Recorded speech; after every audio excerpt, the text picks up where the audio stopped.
She was able to run away from Akku and hide in the toilet outside.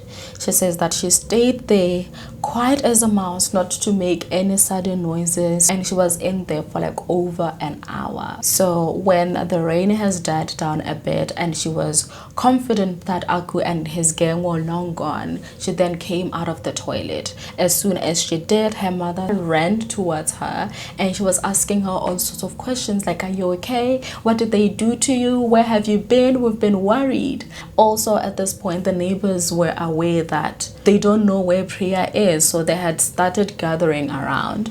And when they saw her, they all had like this look on their face like they knew.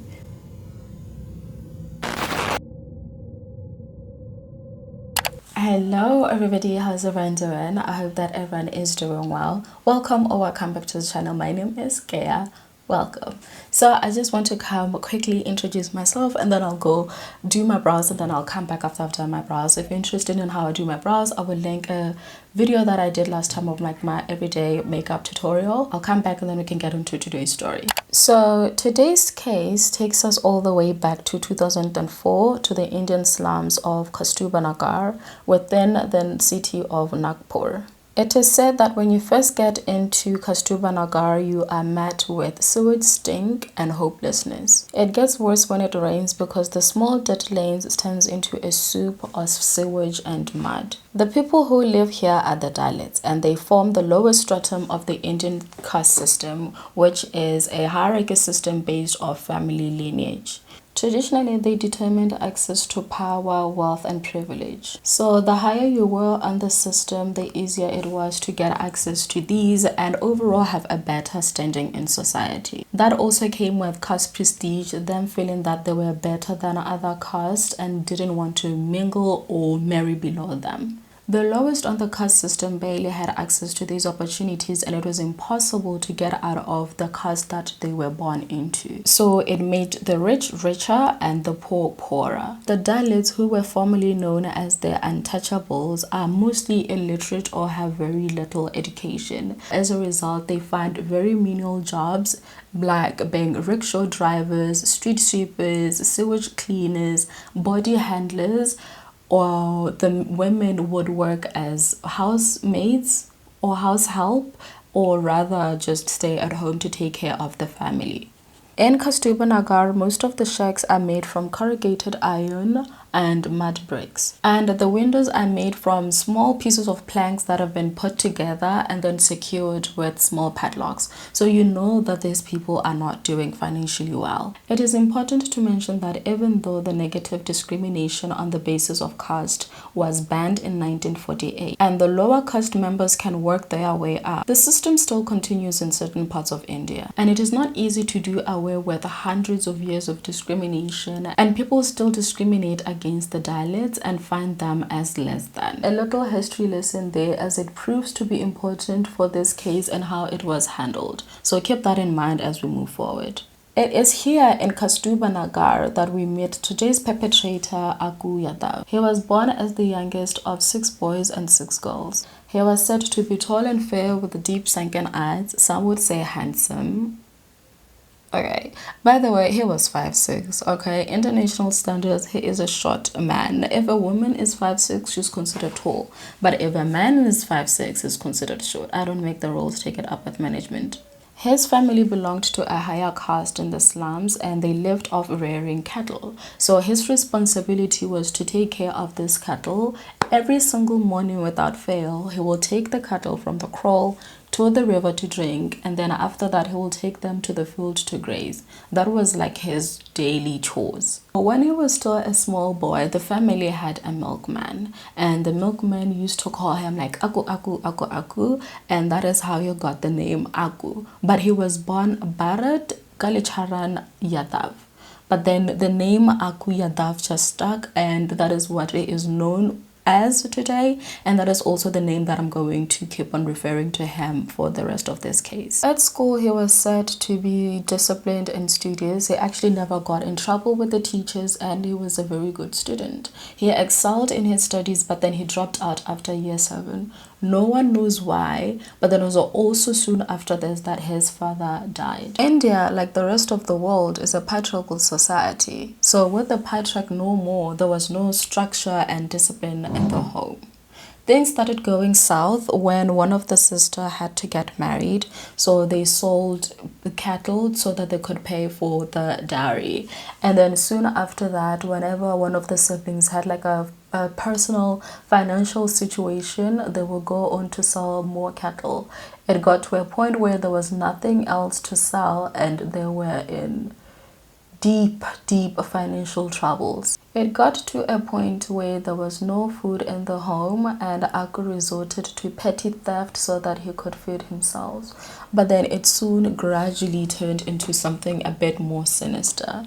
Akku's menacing ways started when he was a teenager, and like most teenagers, they are dumb and impressionable, especially when they hang around in groups. Akku and his friends will gamble, steal, and just be complete menaces in society. Akku's first known crime was a rape in the summer of 1991. Let's get into it. So Akku was 19 years old when him and his friends went to this construction site that was known for teenage hookups. So the initial agreement before they went was so that they could go there, tussle with them, poke fun at them, just be stupid boys, you know, because boys are stupid.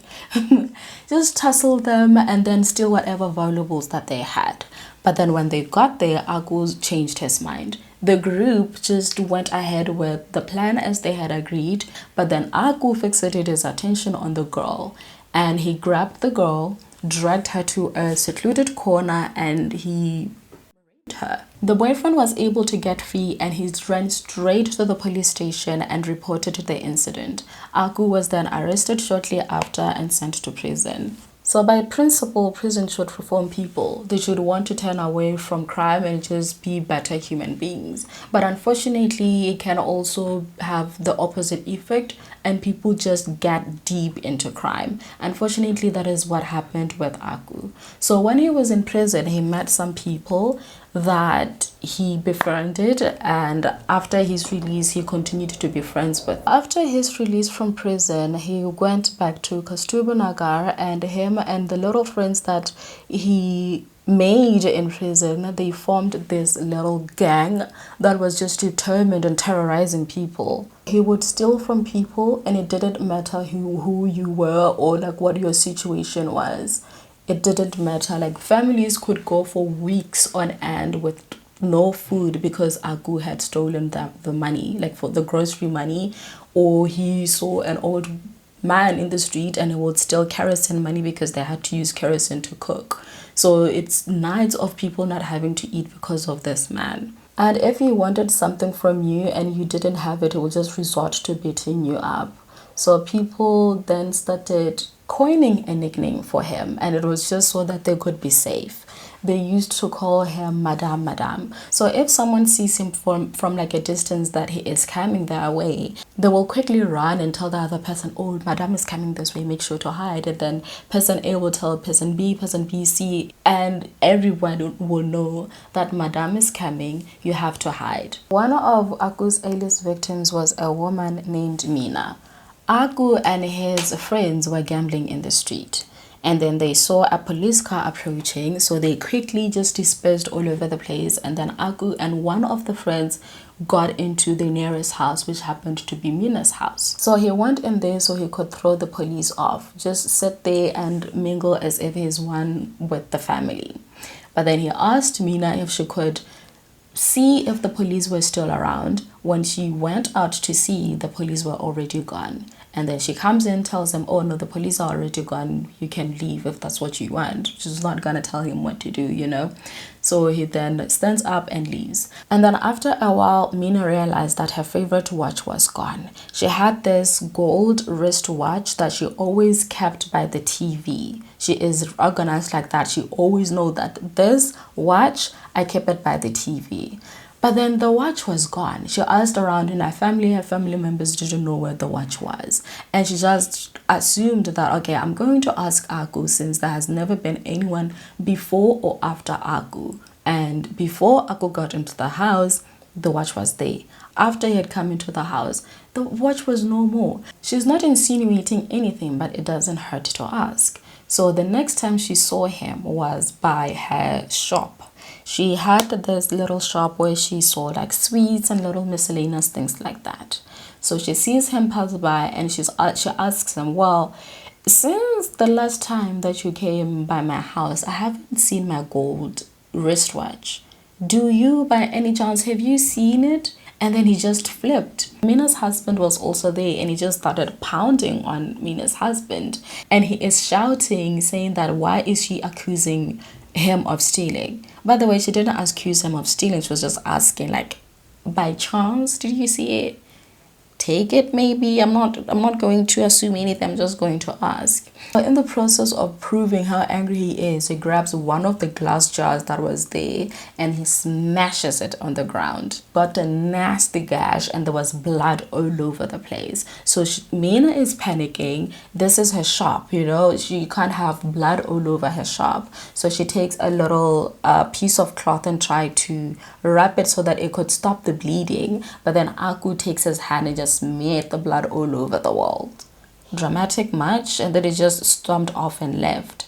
That was the first time Meena had that encounter with Akku, and she was determined like never ever to cross paths with him. Most of the residents of Kasturba Nagar were daily wages and they got paid on Tuesdays, and Akku knew this. So what he would do was lie in wait for them every Tuesday and steal their earnings.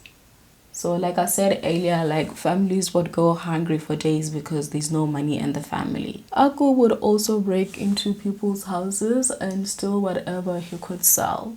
And if he's feeling generous, he would not break in. Actually, he will just walk in and demand that you serve him dinner. Like if whatever is being served that night he doesn't like, he will make the host cook him what he wanted to eat. In as much as he committed these robberies or theft, he would get arrested, but he will not stay long in jail, and that is because Akku was a snitch. Yeah, he would sell out other criminals in the community to the police. His favorite way of getting information out of these criminals was he would get them drunk. And he had a skill of drawing information out of them by not making it too obvious. And then he would just take all of that information and give it to the police. So in exchange, the police will not arrest him for his wrongdoings. But then if they did arrest him, he could just easily bribe them and spend as little time as possible in jail for these crimes. So Akku wreaked so much havoc that people were genuinely scared of him. But there was one woman who was not afraid of Akku at all, and her name was Asha Bhagat. Asha Bhagat was this tiny, petite woman who by all accounts should have been cowering at the sight of Akku. But she was the polar opposite. She was not afraid to stand up to him and just confront him or reprimand him. I hope that's the correct word. Whenever he was like beating up people or trying to rob them in broad daylight just because he can. To make a living, Asha sold alcohol from her house. So on average, she would have groups of men who would be there to buy and drink alcohol. So she ran a tavern, or what we call here sport. So her customers were local men who were also local criminals, but unlike Akku, they deeply liked and respected Asha. She was also well liked by the community because she stood up for them against Akku. She was the only one who could do that, and she would always offer help whenever they needed it. She would give them food and anything else that she could afford to give, and they greatly appreciated it because it made a difference between them going to bed with a full belly or go to bed hungry. So Akku's harassment persisted by the day, and Asha decided that, you know what, we can't take any more of this. Akku's got to go.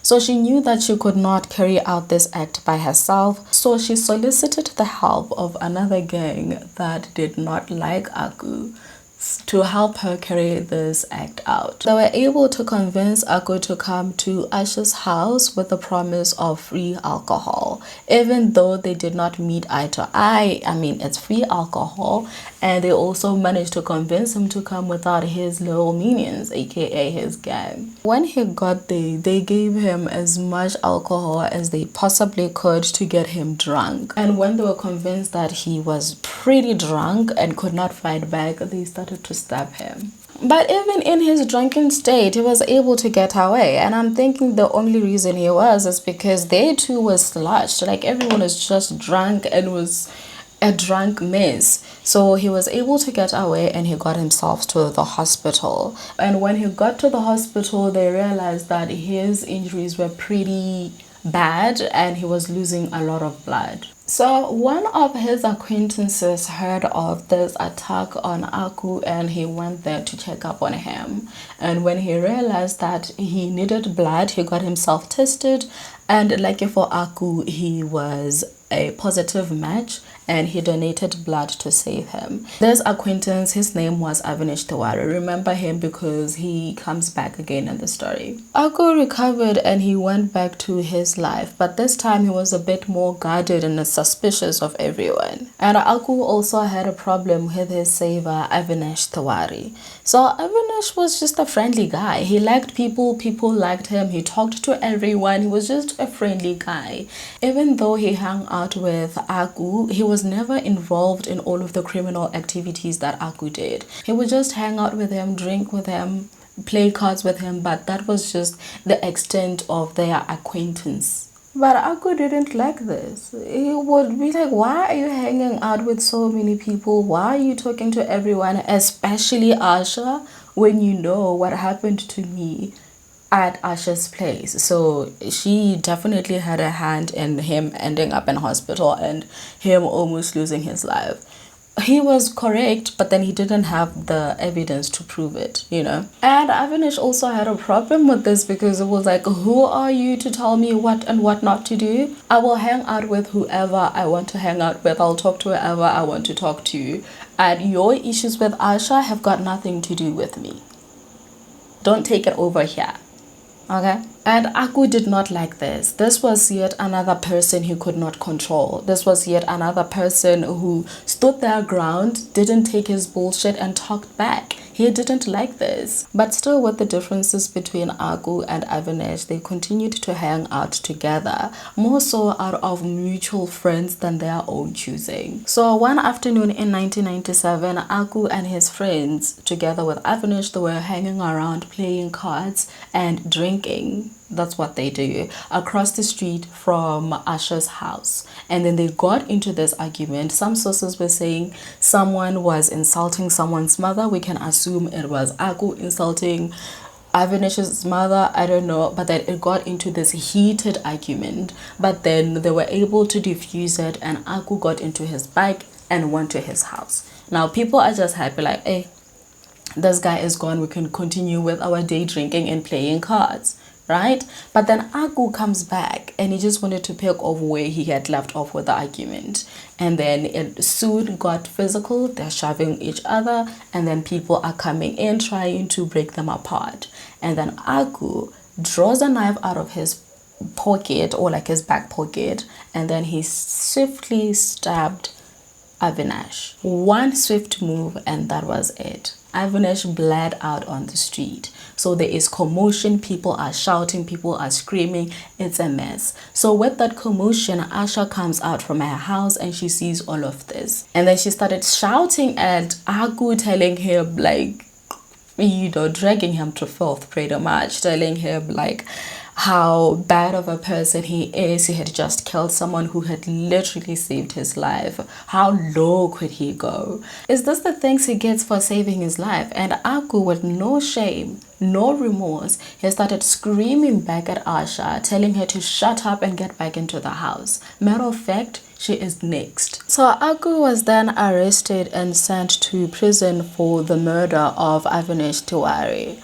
But then after 10 months, he was released on bail. Should we remind the prosecutors and the judges that this is the man who killed another man on broad daylight?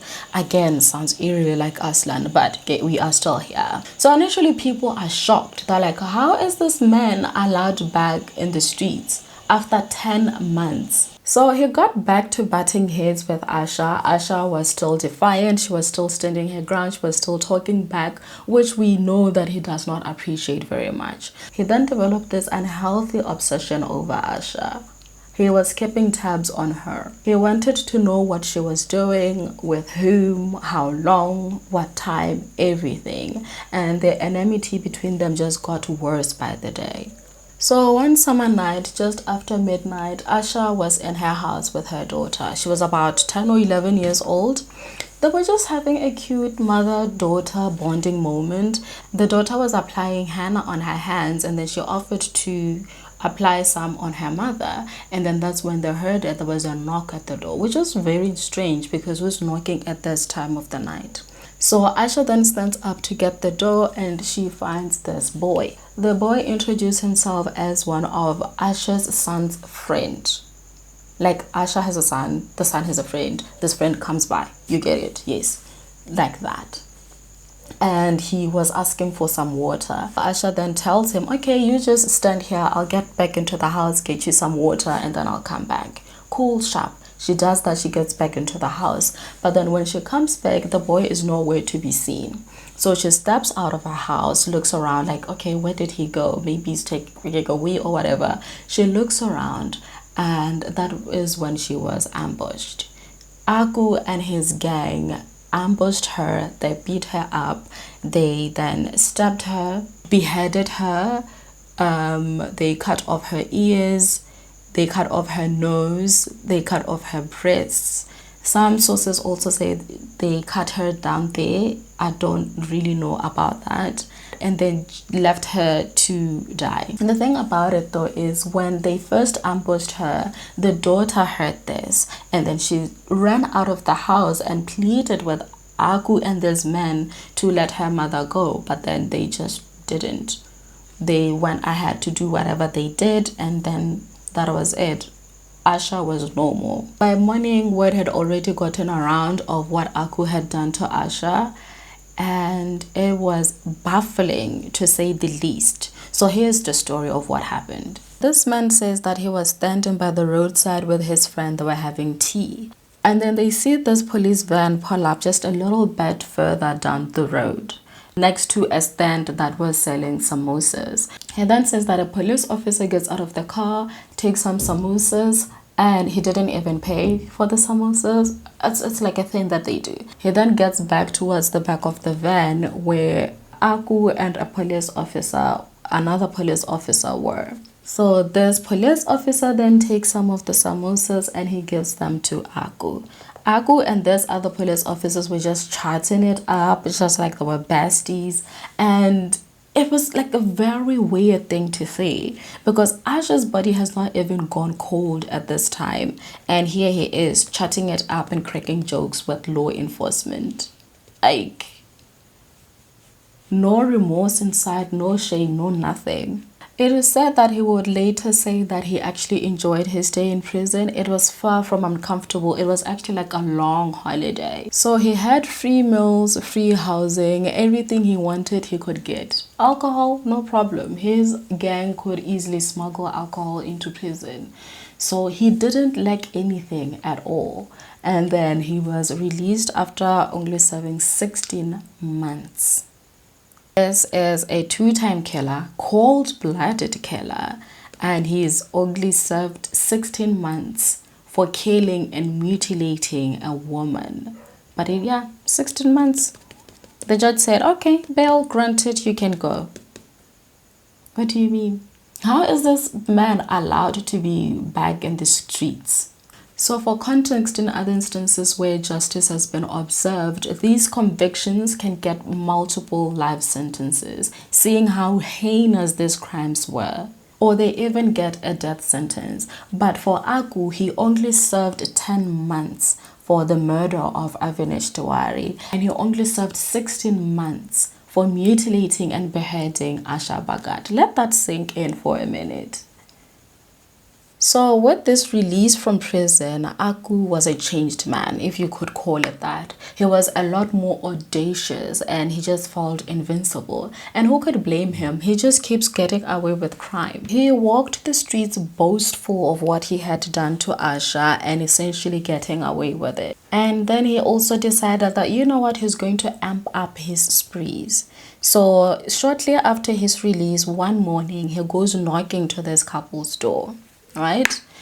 And the husband is wondering, like, who's at the door? What could they want at this hour? So he goes on to open the door and he finds that it's Akku. So the husband asks him, how can I help you? And then Akku tells the husband that, well, I want to talk to your wife. And the husband tells him, if you have any business with my wife, you can talk to me. And Akku is like, well, I'm not interested in you. I want to talk to your wife. And the husband is like, well, if you want to talk to my wife, you can talk to me. So it's like this whole back and forth until Akku just decided to beat the man. And then he drags him out to the toilet. So the toilets here are pit latrines. And if you know anything about pit latrines, they stink. Okay? They don't contain the smell at all. And they tend to be a bit further away from the house, like again, because of the stink. So Akku takes the husband and he locks him in the pit latrine. And then he comes back, drags the wife into the nearest bush where he goes on to her or grape her, because YouTube is a bit sensitive when we say these words. So, but that's what he does. And the thing about it is, when he was dragging her into the bush, she was screaming on top of her lungs so that someone could come and help her. But not a single soul stepped forward. But they did see this because she could see them peeping in from their windows, but no one could step forward and save her. After this whole ordeal, Akku tells her he can marry her, and she's like, what do you mean? I'm already a married woman. She then runs off to her friend's house and she tells the friend what had happened. The friend then tells her, well, there's nothing you can do, just wash it all off. It will go away as soon as you take a shower. It will go away. So she does as the friend advises her to, and then she goes home to her husband. She went on with life trying to forget that this happened to her, but then it was not easy. Her marriage almost fell apart. Her husband would not touch her, and her mother disowned her and made it seem like it was her fault that this happened to her. And when Akku went on to do this to another young woman or another young girl, she was reminded that she was his very first victim in Kasturba Nagar. So one of his victims was a 13-year-old girl. Akku and his gang were notorious for barging into people's houses and demanding whatever. So this particular night, it was raining heavily and the dirt lanes were waterlogged and muddy. It was a normal night for the 13-year-old, normal as it gets. Let's call her Priya. Her parents fought all the time and it often escalated in her father beating up her mother.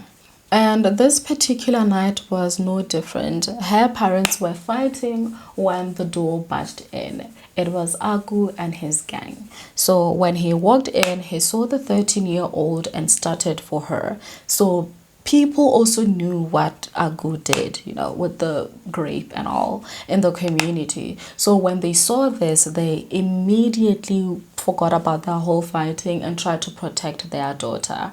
But then Akku went on to beat the father and he dragged the girl outside. But then the girl will later on say that she was able to run away from Akku and hide in the toilet outside. She says that she stayed there quiet as a mouse, not to make any sudden noises so that they could hear her. And she was in there for like over an hour. So when the rain has died down a bit and she was confident that Akku and his gang were long gone, she then came out of the toilet. As soon as she did, her mother ran towards her and she was asking her all sorts of questions like, are you okay? What did they do to you? Where have you been? We've been worried. But then her father just stood there and he was just looking on.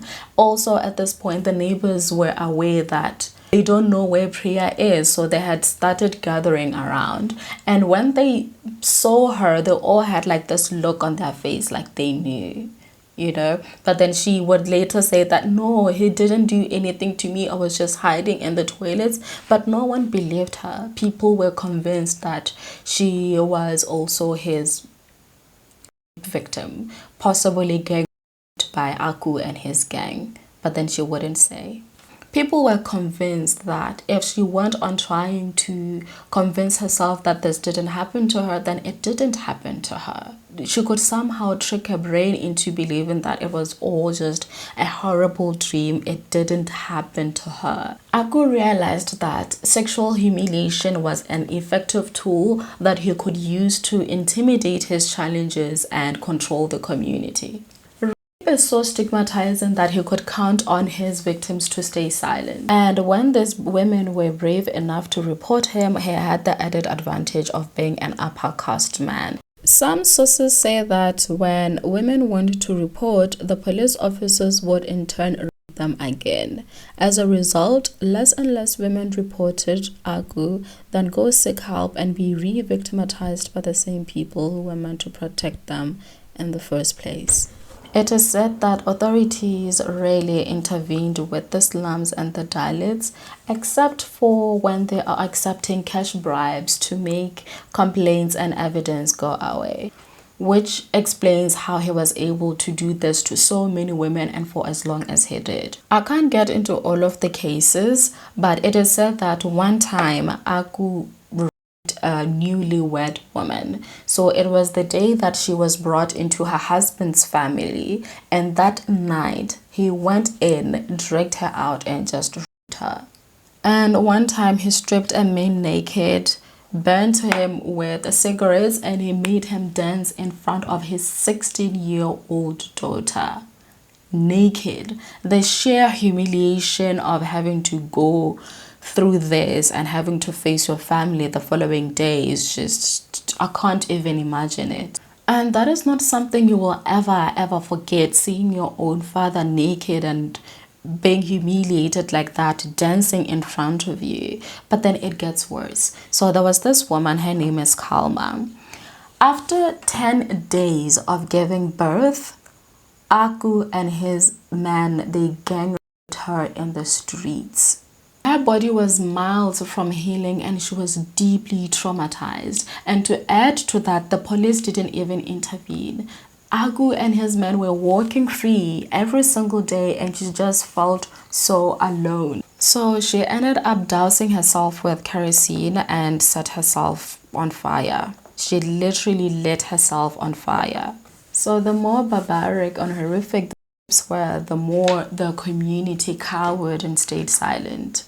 There was another woman. She didn't stay in Kasturba Nagar though. Her mother did. So she had come to live with her mother for a couple of months just before she gave birth. By the time she came, she was about 7 months pregnant. So she had only 2 more months to go before she could give birth. And she needed help with taking care of her baby because this was her first time and she trusted her mother to do just that.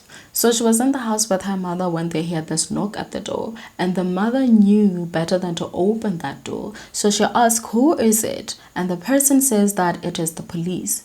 The mother goes to the door, opens it, and as soon as she did, Akku and his men gets into the house and drags this lady out, the daughter. She is 7 months pregnant. She is at the stage of pregnancy where she probably has edema. Her feet are swelling up. She has pelvic and back pains. She has shortness of breath. Her baby is active. She is tired. She is going through a lot. Okay, but then Akku and his men are dragging her out into the main street with the peeking eyes from the neighbors, and they continue to gang her repeatedly Everyone is looking on. As they are dragging her outside, she is shouting at the top of her lungs, trying to get someone's attention so that someone can help her, but not a single soul steps forward. Self-preservation is a real thing, and it can be crippling, because how are people just looking on at a 7 months pregnant lady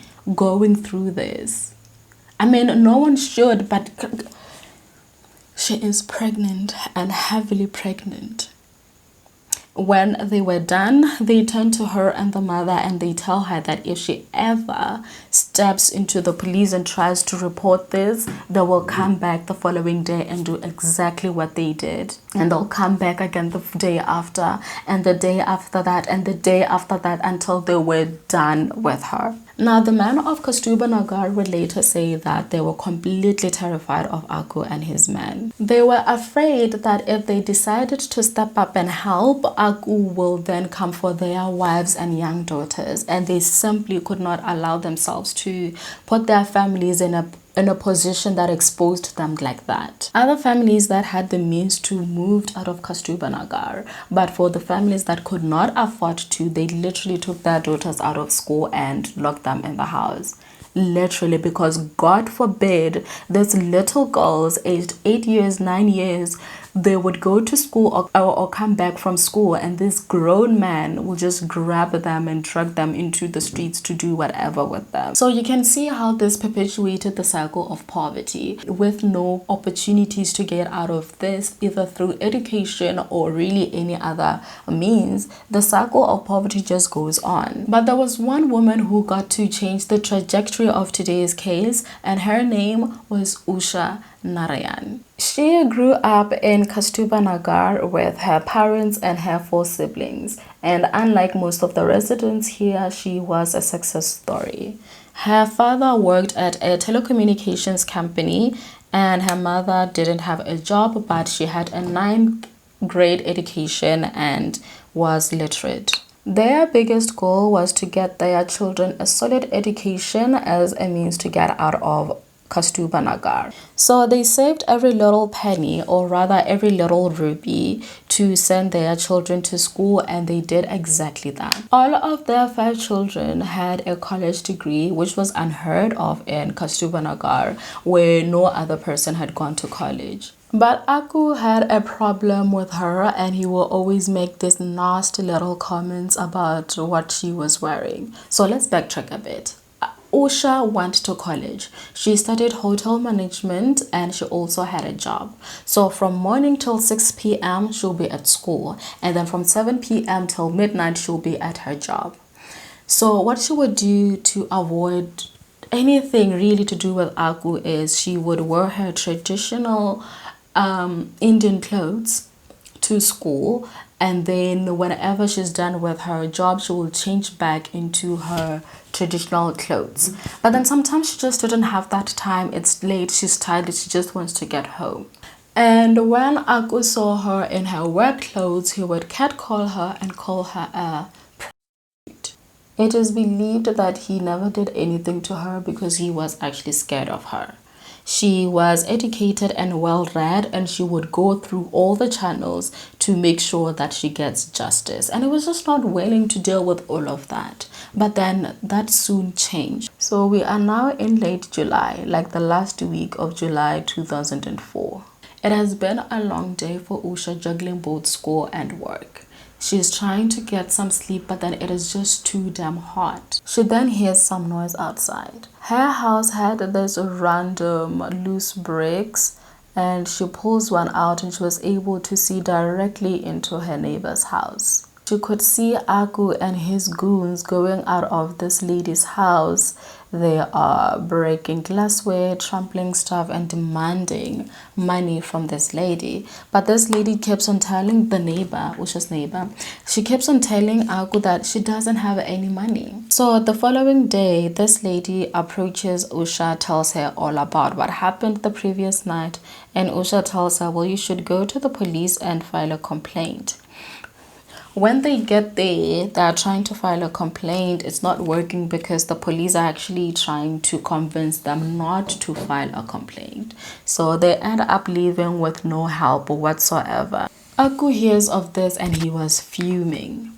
So in the dead of the night of August 1st, 2004, Akku and his gang, they surround Usha's house and they demand that she comes out. So he is screaming because he's a screamer, this one, saying that she thinks that she is better than others because she is educated. She thinks that she is pretty. Well, guess what? He has acid and he's going to attack her with acid and is going to disfigure her. Let's see who thinks she's pretty now after he's done with her. That is not all that he says is going to do to her. He is telling her that if she thinks what they did to Asha Bhagat was cruel, well, he has a whole lot of things that he's going to do with her. He's telling her that he's going to strip her naked, march her into the streets naked, then he's going to gang rape her, butcher her, cut her up into pieces, do all sorts of things. So when she hears of this, she is terrified, rightfully so, because he has done it before, so she knows he's not lying. She then tries to contact her brother-in-law who lives across the street, but then the brother tells her that his house is also surrounded, he can't leave. She also can't call the police because she is in this mess in the first place because of the police. She knew that she was in grave danger, and it wasn't just her. She had her sister-in-law in the house, her mother, she also had her brother and her father. But she knew that her sister-in-law and her mother will not go unscathed. So she asked her brother to take the family into one of the back rooms. But then the brother is like, no, I'm not going to leave you out here for the vultures. If they want to get to you, they'll have to get through me. And then it was just like, well, then what purpose does that serve? I'm not willing to put my family through all of this danger. They want me, and I'm not willing to sacrifice my family for that. So after a lot of back and forth, one trying to convince the other, the brother ends up taking the family into the back room. Now it's just her in the room, and the only thing standing between her and her impending doom is that door that is going to break any minute now. Akku and his men had started kicking the door in. So with all of this ruckus, the neighbors are peeping in from their windows, but no one dares to step out. And Usha is standing there thinking, is this it? Is this how I meet my end? Is this how I die? Nah, she had this overwhelming feeling of like, I'm not going out without a fight.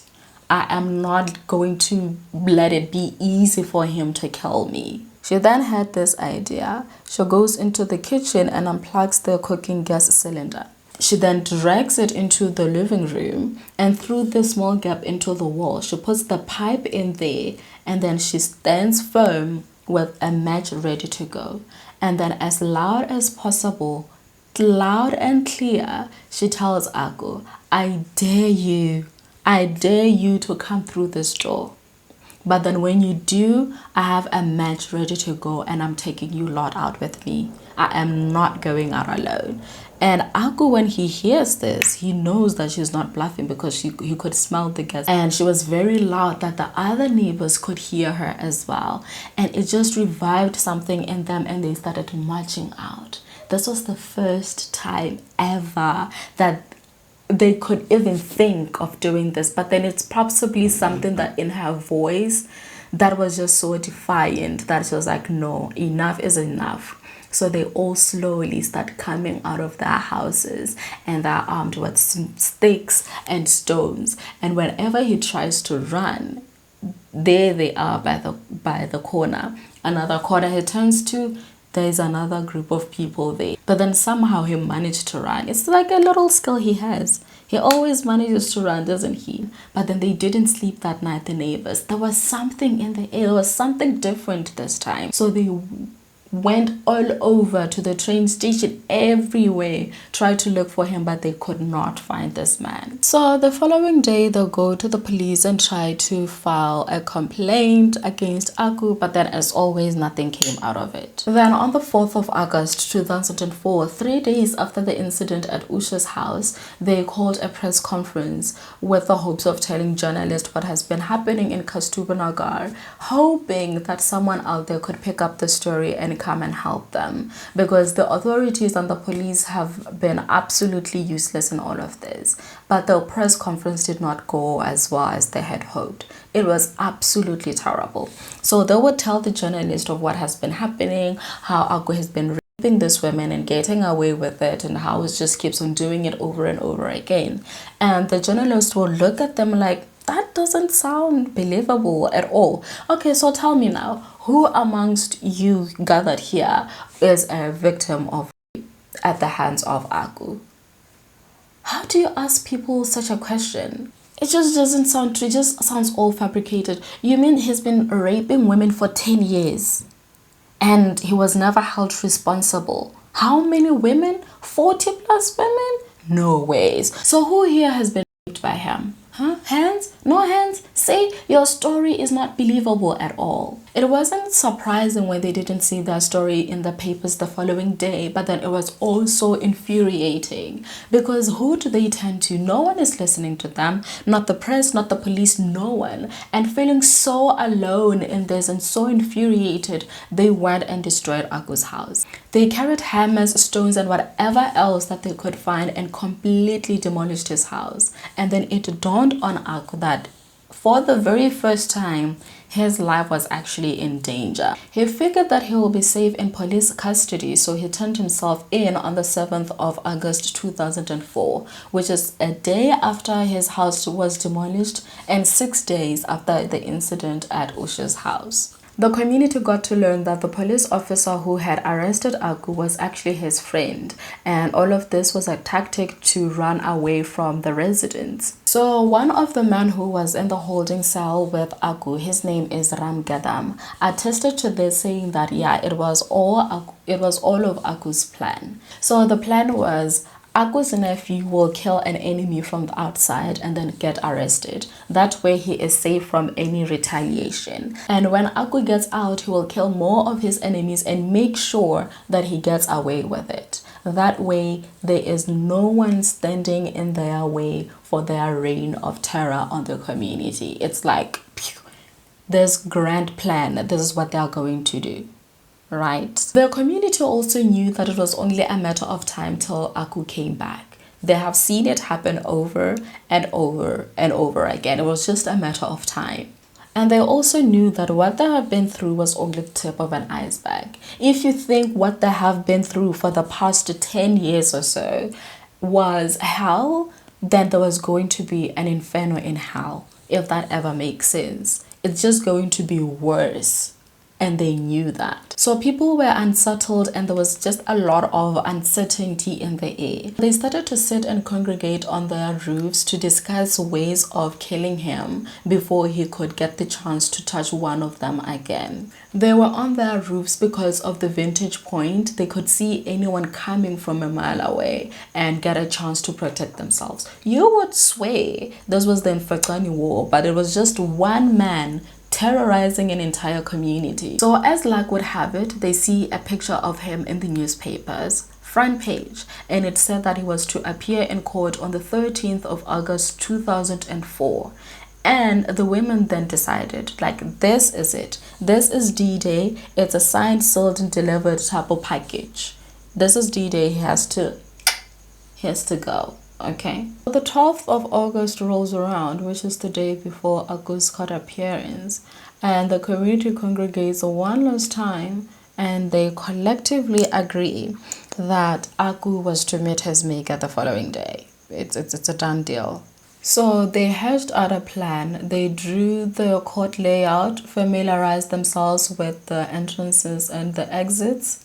They spent the rest of the night at a fabrication workshop where they picked up scraps of metal to shape and sharpen into knives. The women were then crushing chilies that they then put into little packets that they could easily fit into their pockets. So one of Akku's brothers hears of this plan to kill Akku, and he approaches their family lawyer and asks him to go to the court that day. So when he gets there, he should ask for a cash security bail. That way they will not deposit the cash and Akku will not be released into the community because Kushushu outside. They are waiting for him to kill him. On the 13th of August 2004, the women of Kasturba Nagar wake up in high spirits. This is D-Day. They get started early with their chores, and as soon as they were done, they picked up their little chili packets and their little makeshift knives into their saris and made their way to court. Some of them will take rickshaws, some of them would walk, some of them would take buses because it was quite a distance from Kasturba Nagar to Nagpur court. Some women say that they went there because they wanted to see it happen, not necessarily participate. And some of the women who mostly were his victims or closely related to his victims said that they actually wanted to participate. They actually wanted to have a hand into killing him. So there were multiple groups at the courthouse. There were other groups that got inside the courthouse. There were other groups that were just hanging outside so that they could see the car as it comes in.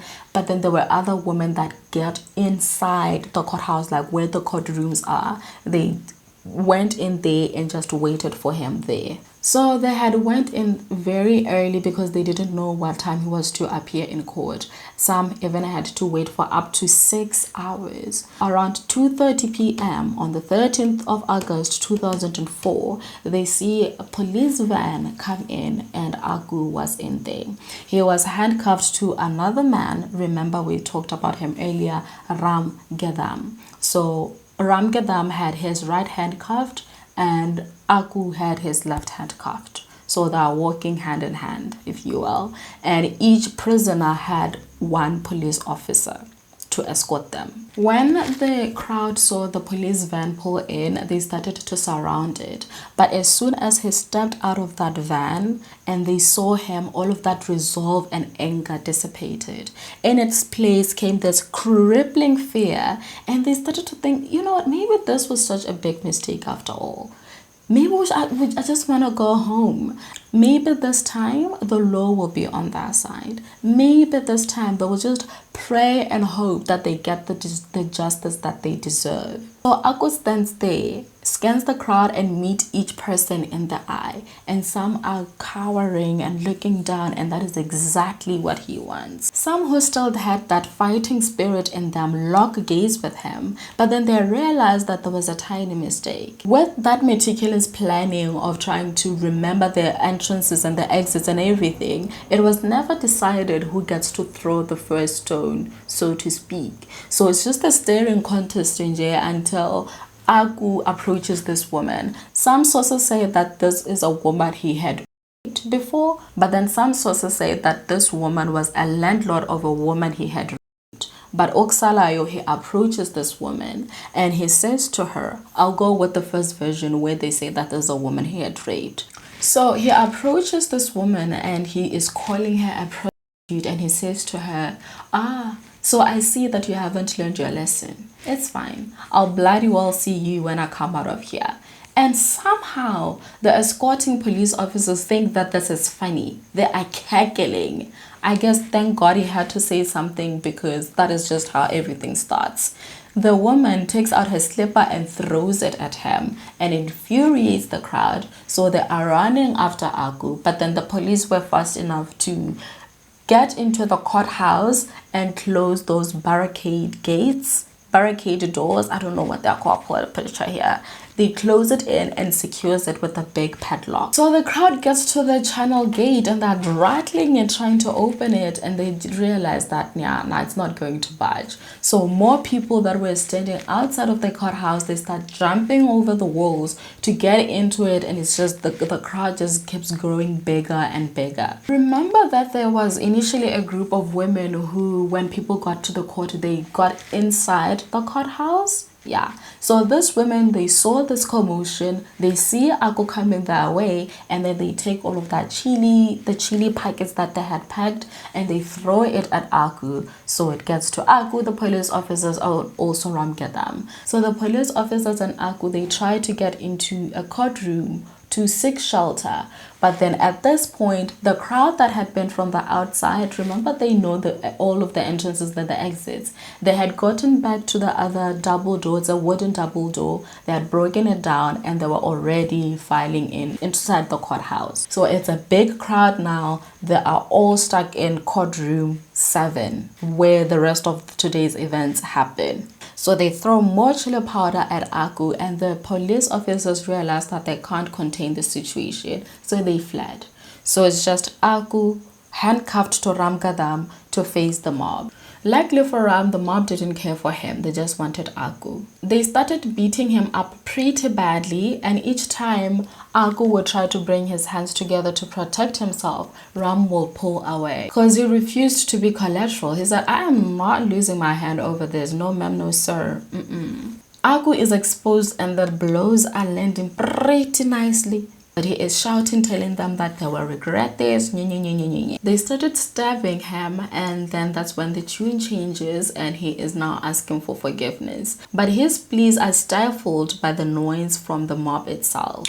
So remember the family lawyer that was to come and post his bail? He actually showed up and he remembers seeing this boy running out of courtroom 7 towards the double door that the mob had broken down. And this boy had a bloodied knife in his hand, and this knife was like bent at a weird angle. The boy then went outside, bent down, and started straightening the knife with a stone. When he was happy with his little mending, he then ran back inside, and we can all assume what he continued on to do. So these makeshift knives were made from malleable metals like aluminium and tin, so they're easy to bend when they hit something hard, say a rib or a bone. Ram Yadav said that he saw these people quickly just straighten the knife with their hands and go back to stabbing Akku. They then chopped off his ears and his genitals, and he was bleeding out like a sieve from all the wounds inflicted on him. So the women he had felt that they were taking back their power by cutting off his genitals, and the men and the boys who were present there felt that they were taking back the fear and the humiliation that they had felt when they could not protect their wives, their sisters, and their mothers and daughters. When they were sure that he was dead, they then fled the scene. When the police came, there was blood all over the courtroom, down the hallway towards the back door that they had broken down, and the air was thick and heavy with the smell of fresh blood. Ram Yadav was still handcuffed to the lifeless body of Akku Yadav, and I don't know if it was the shock from seeing someone being stabbed to death and mutilated like that messed him up, or him in himself, he's not right upstairs. But the first thing that he asked the police officers after they removed his handcuffs, of course, was if they could find him food, because he was hungry. It's been a long day, he hasn't eaten anything, he wants some food. Surely he was still drenched in blood, but then he said, well, my hands are clean. I made sure that my hands are clean. It was a weird thing for, I don't know, I was stuck on it for a little bit. Anyway, they gave him some samosas and he sat at the back of the car and ate while there is still a lifeless body in the courtroom. And this was a man he's been talking to less than 20 minutes ago, but he's sitting here and at the back of the police van eating samosas. I don't know. Anyway, I was stuck on it for a little while. As for the rest of the mob, they went back home and they would tell anyone who would care to listen that they had finally killed Akku. Most of them didn't have any money, but they would give out whatever little that they had so that they could throw the biggest feast in the community.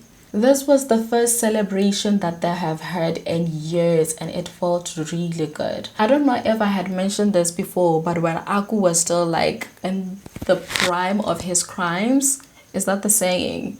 People from other localities didn't want to come to Kasturba Nagar. So there was never weddings, even with funerals. It was just, people just didn't know how to go about it. Nothing was ever celebrated for years. There were no new people coming into Kasturba Nagar because Akku rained that much terror on these people. This was a celebration of freedom and liberation from the shackles of Akku. So this is messy work for the police and they didn't know where to start. There was a rickshaw driver that led them to Kasturba Nagar, and when the police got there, they started arresting women randomly, one of whom was a pregnant woman. But then when the other women in the community heard of this arrest that has happened, they then went to the police station and they camped outside all night long, demanding that they free these women. Their whole spiel was, well, we are also responsible for killing Akku. Are you not going to arrest us too? You need to arrest us as well. And then the bargaining happened. I've never heard of a bargaining before. Shitty police work, I tell you. The police tell the crowd, well, you give us 5 people. Who? It doesn't matter. Any man, any woman, doesn't just sort yourself out and give us 5 people. Obviously, all of that paperwork the police didn't want to do. They just wanted to wrap this case up pretty quickly and close it and call it a day. That's it. Give them their medals. They've done their job. Like that is the whole spiel that is happening here. And mothers felt that the whole situation was easier if they got arrested instead of their daughters. There's women in their 60s and their 70s, grannies. So the grannies get arrested and their daughters come out, and that is because they believe like a criminal record will just tarnish their daughters' futures, which is true. In terms of trying to get a job and things like that, it will be very difficult with a criminal record. Naturally, this story garnered a lot of attention from the press, and that came the politicians, who I would like to call vultures, because where have they been this entire time? And it is convenient enough that this was around election period and they just wanted to get votes. That was it. They didn't really truly care about what was happening in Kasturba Nagar, because how do you explain something like this happening for a period of over 10 years and now you want to come in and say something? Anyway, it garnered a lot of attention from the press and it was all over. It was blowing up the entire country. But the main thing for the community of Kasturba Nagar was for the women to be let go. Yes, there was the bargaining, but they also wanted them to be let go. The people of Kasturba Nagar refused to celebrate India's Independence Day, which is on the 15th of August. So instead, they went into the street to protest for the release of the women that have been arrested. And that also came with the statement to the public. What are the police saying about this? The police then said that this was a gang-related murder and the gang members had convinced the women of Kasturba Nagar to take the fall for them. No one wanted to give... I mean, this is a crime and no one should be like fighting for credit. It was just really hard for people to process that women were the one responsible for doing this. Even though they did say on national TV, they will stand there and say, yes, we did this. It was just too much. We just couldn't take any more of his terror, him raping, killing, doing all of these things. And the police, they just didn't really care. And when men heard of this story, they didn't believe it either. I don't know if it's deep-rooted misogyny or it was like truly they believed this. But the reasoning was because how can hands that chop up vegetables be the same hands that killed a man this brutally? So you think that women are only good for chopping up vegetables in the kitchen? That's a problem. None of the women agreed with the police version and they said that both men and women were responsible for the killing of Akku Yadav. So as a result, 21 people were arrested, 8 of whom were women. And Usha Narayane was one of the women that was arrested. She was acquitted in 2012 because they never found any evidence against her. And she had a solid alibi that didn't place her at the scene of the crime. Then in 2014, 18 of the accused were acquitted. The other 5 had already passed on. The presiding judge used the fact that 100 milligrams of alcohol was found in Akku's system while he was still in police custody. So he used this to say that yes, truly Akku was hand in gloves with the police. because how else was he able to get hold of alcohol while in police custody? The residents of Kasturba Nagar tried their very best to go on with their lives, even faced with all of the adversaries after the fact. Potential employers didn't want to employ these women as soon as they found out that they were from Kasturba Nagar, for the fear that they might kill them too. But it's also sad for Usha Narayane because she never got to work as a hotel manager or like have a job that she spent so many years going to school to get an education to do.